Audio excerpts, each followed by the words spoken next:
Hello my dear students.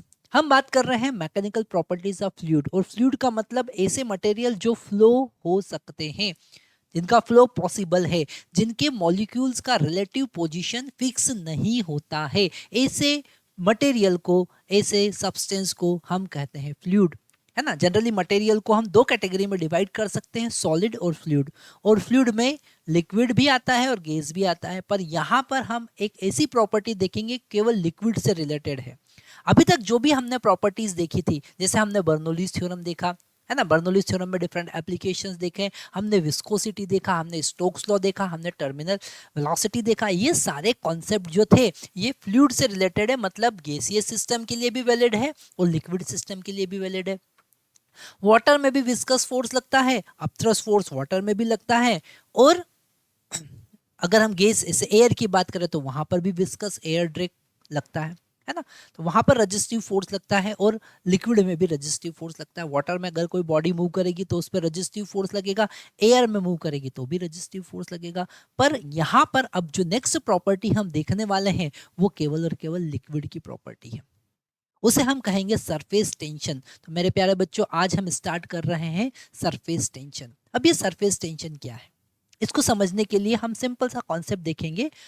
अगर सबसे पहले ये कॉन्सेप्ट आप लिख लीजिए, it is property, it is phenomena only for liquid. Liquid के लिए ही ये फिनोमेना होता है, लिक्विड के लिए ही ये कॉन्सेप्ट वर्क करता है। सबसे पहले हम बात कर रहे हैं सरफेस एनर्जी का। सरफेस टेंशन को समझने के लिए सबसे पहले हम सरफेस एनर्जी का बात कर रहे हैं, है ना। जैसे अगर कोई लिक्विड के अंदर कोई मॉलिक्यूल है, जैसे यहाँ पर ये जो व्हाइट कलर का मॉलिक्यूल हम देख रहे हैं, इसके चारों तरफ दूसरे मॉलिक्यूल प्रेजेंट है।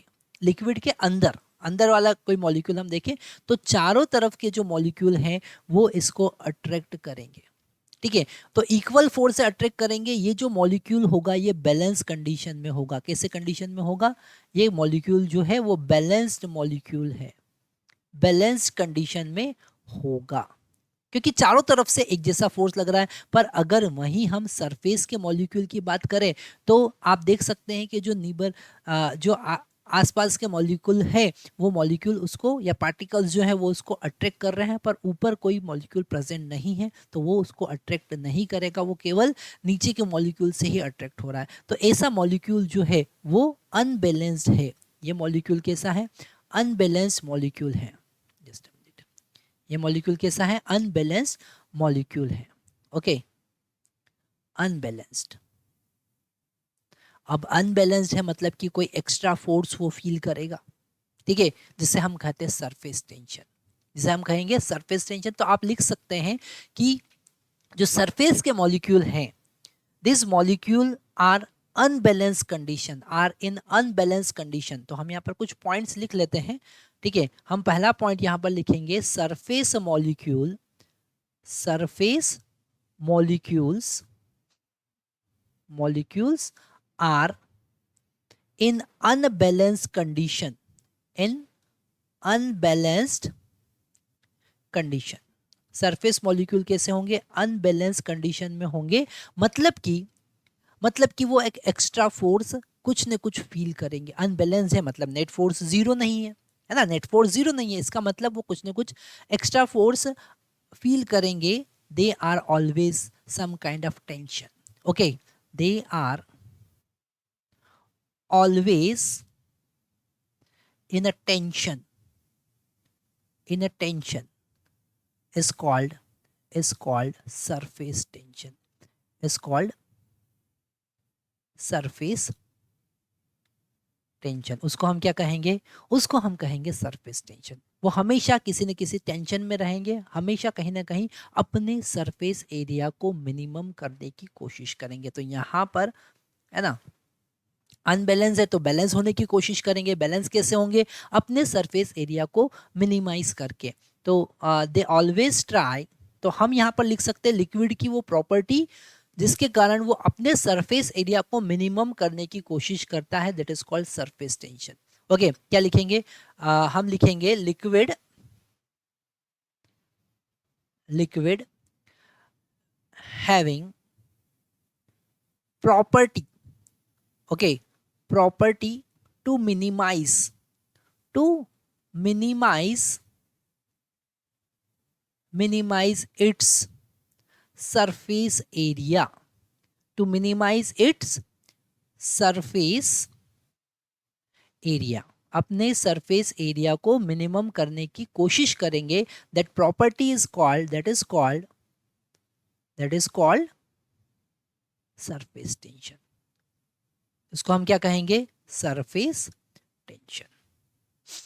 तो हमने यहाँ पर सरफेस टेंशन का कॉन्सेप्ट देखा. अच्छा, अगर हमने उसके सरफेस एरिया को बढ़ाने की कोशिश की, ध्यान से समझना है आपको, अगर हमने उसके सरफेस एरिया को बढ़ाने की कोशिश की तो हमको एक्स्ट्रा फोर्स लगाना पड़ेगा.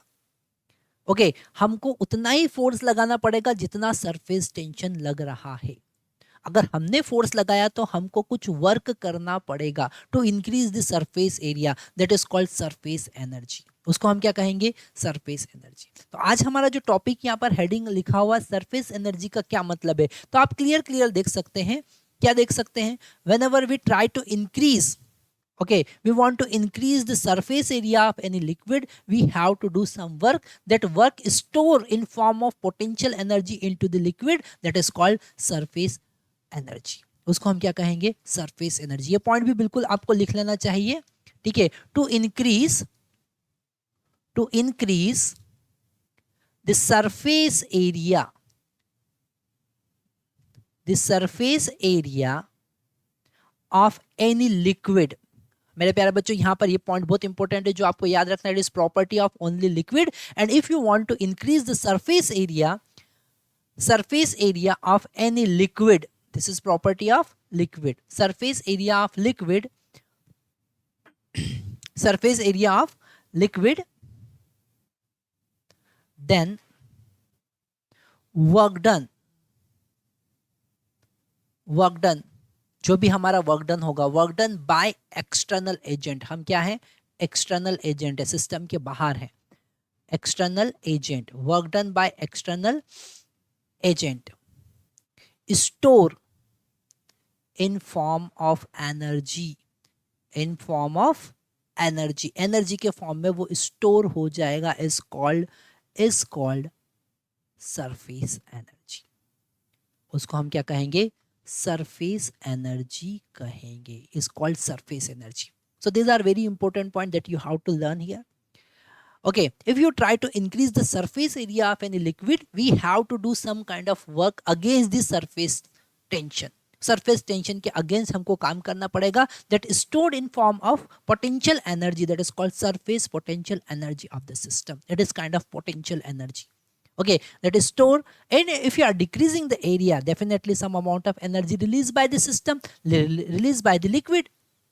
Okay, तो अगर उसका एरिया बढ़ाया तो एनर्जी देना पड़ेगा, अगर एरिया कम हुआ तो एनर्जी डिक्रीज होगा, एनर्जी रिलीज करेगा. ठीक है, जैसे बहुत सारे मॉलिक्यूल्स हैं, बहुत सारे वाटर ड्रॉप्स है. ठीक है, हमने बहुत सारे वाटर ड्रॉपलेट्स हैं, तो उनका एरिया अगर वो कंबाइन होंगे तो एरिया क्या होगा? डिक्रीज हो जाएगा, तो वो एनर्जी रिलीज करेगा. एनर्जी क्या करेगा?